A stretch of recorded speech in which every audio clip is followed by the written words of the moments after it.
সবচেয়ে বড় একটা কথা কি, একা থাকাটা একটা নিয়ামত, যা সবাই পারে না। একান্ত জীবনে একা একা থাকা, একা একা ঘোরাফেরা করা, এটাও কিন্তু সবাই পারে না। এই দেখো, একটা সময় ছিল মানুষের জীবনে সব, মানে আমার জীবনে একটা সময় ছিল সব ছিল, সব মানে এমন কিছু নাই যেটা তার ফিরে ছিল না।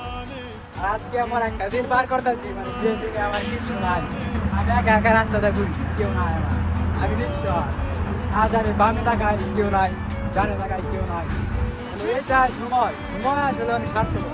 ঠিক আছে, যা কখনো টাকা দা কিনে পাওয়া যায় না, টাকা থাকলে হয় না। আজ টাকা আছে, আজ আমার কাছে সব আছে, কিন্তু ভালো মানুষ নাই, প্রিয় মানুষ নাই, সব হারিয়ে ফেলেছি, কিচ্ছু নাই। একটা সময় ছিল আমার কিচ্ছু ছিল না, কিন্তু সব ছিল। এটা একটা নিয়ামত, যা আল্লাহ যা দেয় আর কি দেয়, ওইগুলা বলা যায় না, ওইগুলা নিয়ে কখনো মন খারাপ করা যাবে না। যাই হোক, জীবন যুদ্ধে বেঁচে থাকতে হবে, আর বেঁচে যাচ্ছি, সেটা একটা বড় কথা। এই যে এই পাশে, এই পাশে অনেক বড় মিসাইল করেছে একটা, তারপরেও আল্লাহর রহমতে বাইসা রয়েছি, এটা একটা নিয়ামত, আল্লাহ বাঁচিয়ে রাখছি।